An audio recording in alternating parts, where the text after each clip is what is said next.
I, Sudip Barman, having been elected as member of the Tripura Legislative Assembly, do swear in the name of God that I will bear true faith and allegiance to the Constitution of India, as by law established, that I will uphold the sovereignty and integrity of India, and that I will faithfully discharge the duty upon which I am about to enter. Thank you.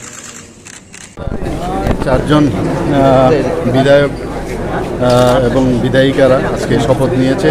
চারজনের মধ্যে তিনজন নিয়েছে, আর আমি পরবর্তী সময়ে কিছু technical বিষয় আছে, সেই বিষয়গুলো দেখে আমি জানিয়ে দেব কবে আমি শপথ নেব। ধন্যবাদ স্যার। যেহেতু মুখ্যমন্ত্রী হিসেবে ওনার এমএলএ হতেই হবে, তো সেহেতু উনি ডেটটা সেভাবেই নেবেন, হয়তো আগে ওখানে শেষ করে তারপরে এসে এখানে। তো ওই রাষ্ট্রপতি ইলেকশনটা কবে? 18 তারিখ নেক্সট। তো একজন মানে বিধায়ক নির্বাচিত হওয়ার কয়দিনের মধ্যে ওনাকে শপথ নিতে হবে? এরকম হার্ড অ্যান্ড ফাস্ট রুল কিছু নেই। ইচ্ছে করলে আমি সেশনের আগেও নিতে পারতাম, আচ্ছা, কিন্তু যেহেতু 14 দিনের মধ্যে আফটার ইলেক্টেড ইন 2 হাউসেস 14 দিনের মধ্যে ওনাকে একটা ছাড়তে হবে, সেহেতু he is to take the decision. তো মানে 26 তারিখ থেকে 14 দিন, তো মানে 26 তারিখ থেকে কাউন্ট করুন, 14 দিনের মধ্যে he is to take decision. তিনজন নিলেন, যুবরাজনগর, সুরমা আর 6 আগরতলা। 14 দিনের ট্রেনিংটা কবে তারিখ, কত তারিখ থেকে? 6 তারিখের পর থেকে কাউন্ট করুন, 14 দিন। 14 দিন কেন?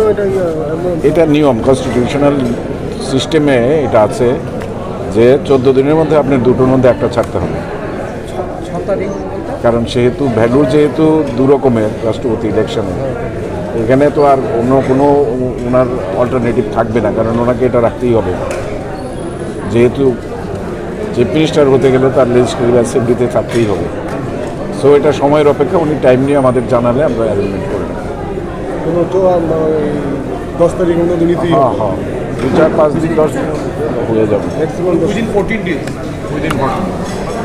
বিরোধী দলের টেকনিক্যাল শব্দে বিরোধী দল সিপিএম রয়েছে, কিন্তু বিধানসভায় তো রয়েছে। এই কথাই তো বলছি, বিধানসভায় টেকনিক্যাল অর্থে বিরোধী দল রয়েছে, বিরোধী দলের নেতা রয়েছে মানিক সরকার মহোদয়, কিন্তু সত্যিকারের অর্থে জনগণ তাদের সাথে নেই।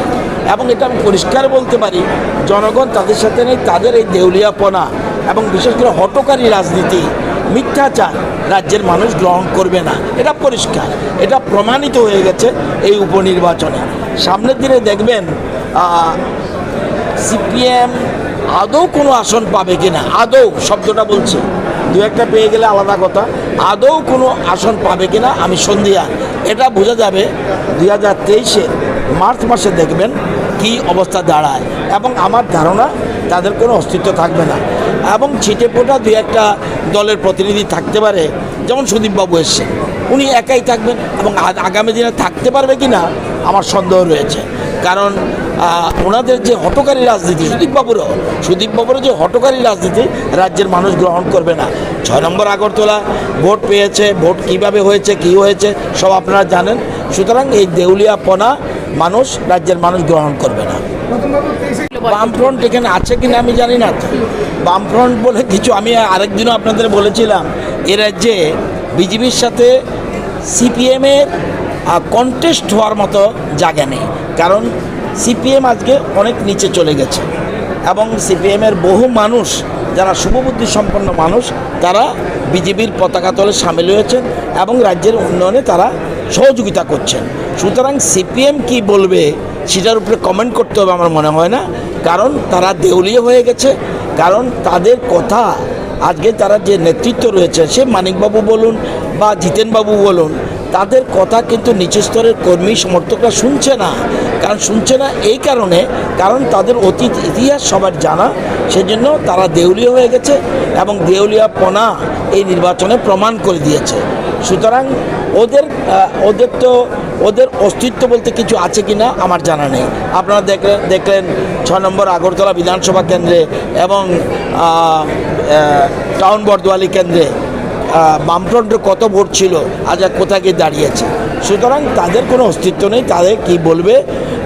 আস্তে আস্তে এই যে আজকে যারা বর্তমানে বিধায়ক রয়েছেন সিপিএমের, তারাও কতজন সিপিএমে থাকবে, আই এম ইন ডাউট। বিধায়ক কংগ্রেসের আপনি কংগ্রেসের কথা বলার জায়গা না, এটা মানুষের হয়ে কথা বলার জায়গা এবং মানুষের সাথে কথা বলবো। ষষ্ঠবারের মতো বিধায়ক আলিঙ্গন করলেন এসে, কেমন লাগছে? খুব ভালো, I am very proud of him.